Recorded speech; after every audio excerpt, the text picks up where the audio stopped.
Welcome to episode 4 of BStoltman Speaks. I recently received, well, not recently so much, I get this question very often from people, and I figured I'll attempt to answer it here. However, it's probably going to take quite a few episodes to even get there where I feel comfortable enough to say my views fully, just because there's a lot of baggage with everything. My views are constantly changing, as I said before. I don't exactly know my full belief. I will start out by saying that I don't consider myself religious in any way. I consider myself spiritual. I'm open to all forms of ideas and whatnot. And I do believe, or hope, that there is an afterlife or something to that effect, but I don't know, and I don't feel confident enough to state that, oh yeah, there is, or there isn't, you know. I mean, I've seen evidence on both sides, and both sides are very arguable, you know. It's very questionable evidence, so.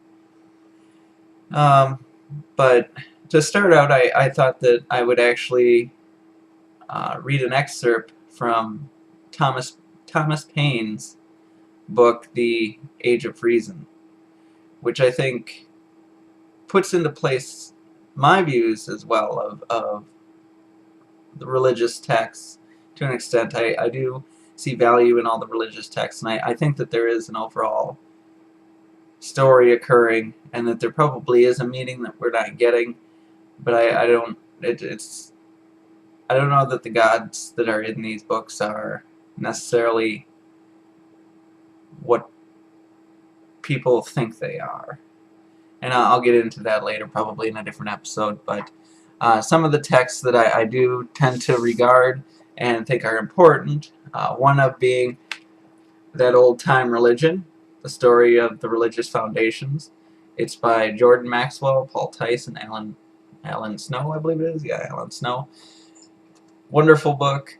It kind of goes through the iterations of God throughout the ages and tells the solar, lunar, Vulcan history of religion. And I'll probably take some excerpts from there in the future, but I'm not going to start there.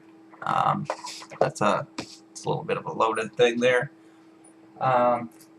Another book that I use quite, well, I recommend and I've read quite a bit, is The Book Your Church Doesn't Want You to Read. It's a wonderful book. It's by Tim C. Leadham. Well, I guess he was the editor. It's kind of an excerpt from all kinds of people's and little articles that people wrote, proving or pointing out different things and their ideas and views. In this book, however, I do have an excerpt from Thomas Paine's The Age of Reason. I didn't want to read the whole book, The Age of Reason. That would be far too long, and I thought that this little snippet that this person put together was actually pretty good. It kind of covered everything, got everything there, so that you could kind of see my views through his eyes, I guess, to an extent. It's about 2 or 3 pages, so you'll have to bear with probably staring at my head a bit, but I think it's something that everyone should read. I highly recommend The Age of Reason. Everyone should read that book at least once and, you know, decide for yourself. A little bit on Thomas Paine. He was a political writer. He was a statesman and the author of Common Sense. He also helped author the Declaration of Independence, Rights of Man, and obviously The Age of Reason. A fairly good quote of Thomas Paine was, "Of all the tyrannies that affect mankind, tyranny in religion is the worst. Every other species of tyranny is limited to the world we live in, but this attempts to stride beyond the grave and seek to pursue us in eternity." And that is kind of how I see a lot of formalized religion treat it. You know, it's like trying to control how you act here with promises or expectations of what's on the other side, when we don't know what's on the other side. And if they did know, I don't think it's quite to the extent that they're talking. You know, I don't think that it's anything like that. I think it was a tradition to hold people down and control people at an early time. So, But here's the main excerpt from The Age of Reason, and you'll have to bear with me. As I said, you're probably going to stare at my head. Hopefully this will interest you. If you wish to, hide the video and just listen, that's fine by me, because as I said, you're going to be staring at my head probably.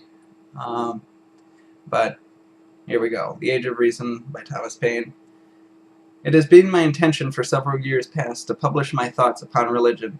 I am well aware of the difficulties that attend the subject, and from the consideration had reserved it to a more advanced period of life.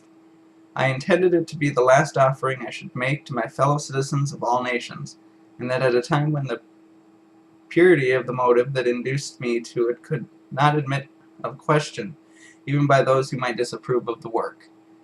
The circumstance that has now taken place in France of the total abolition of the whole national order of priesthood and of everything appertaining to compulsive systems of religion and compulsive articles of faith has not only precipitated my intentions, but rendered a work of this kind exceedingly necessary, lest in the general wreck of superstition, of false systems of government, and false theology, we lose sight of morality, of humanity, and of the theology that is true. As several of my colleagues and others of my fellow citizens of France have given me the examples of making their voluntary and individual professions of faith, I also will make mine, and I do this with all that sincerity and frankness with which the mind of man communicates with itself. I believe in one God, and no more, and I believe for happiness beyond this life. I believe in the equality of man, and I believe that religious duties consist in doing justice, loving mercy, and in endeavoring to make our fellow creatures happy. But lest it should be supposed that I believe many other things in addition to these, I shall in the progress of this work declare the things I do not believe, and my reasons for not believing them. I do not believe in the creed professed by the Jewish Church, by the Roman Church, by the Greek Church, by the Turkish Church, by the Protestant Church, nor by any church that I know of. My own mind is my own church. And I think that's important.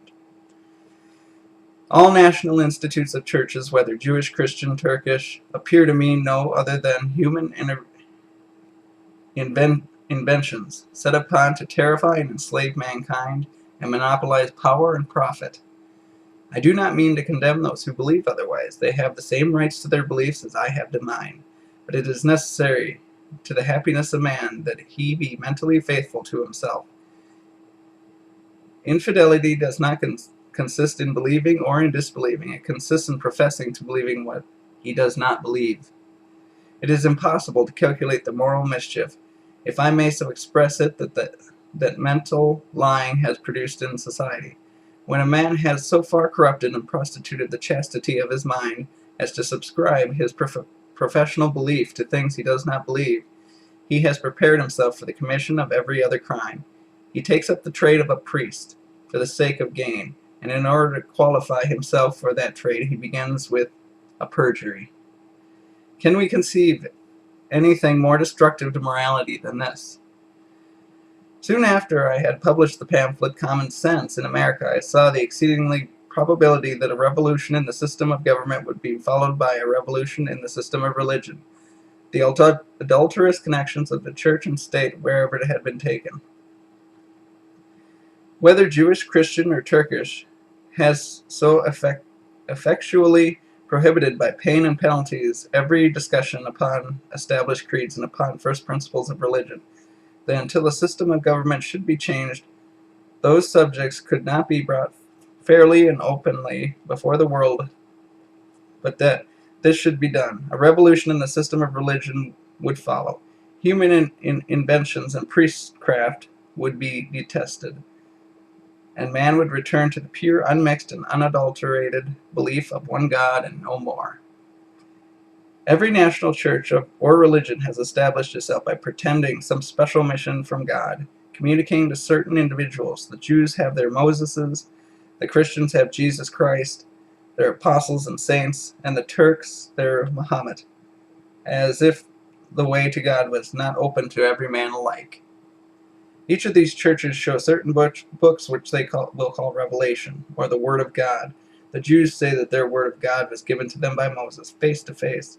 The Christians say that their Word of God came from the by divine inspiration, and the Turks say that their Word of God, the Quran, was brought by an angel from heaven. Each of those churches accused the other of unbelief, and for my own part, I disbelieve them all. As it is necessary to affix right ideas to the words, I will, before I proceed further into the subject, offer some observations on the word revelation. Revelation, when applied to religion, means something communicated immediately from God to man. No one will deny or dispute the power of the Almighty to make such a communication, if he pleases, but admitted for the sake of the case that something has been revealed to a certain person and not revealed to any other person. It is revelation to that person only. When he tells it to a second person, a second to a third to a fourth, and so on, it ceases to be revelation to all those persons. It is revelation to the first person only, and hearsay to everyone else. And consequently, they are not obliged to believe it. It is a contradiction in terms and ideas to call anything a revelation. That comes to us at a second hand, either verbally or in writing. Revelation is necessarily limited to the first communication. After this, it is only an account of something which that person says was a revelation made to him. And though he may find himself obliged to believe it, it cannot be incumbent on me to believe it in the same manner. For it was not a revelation made to me, and I have only his word for it that it was made to him. When Moses told the children of Israel that he received the 2 tablets of commandments from the hand of God, they were not obliged to believe him, because they had no other authority for it than his telling them so, and I have no other authority for it than some historian telling me so.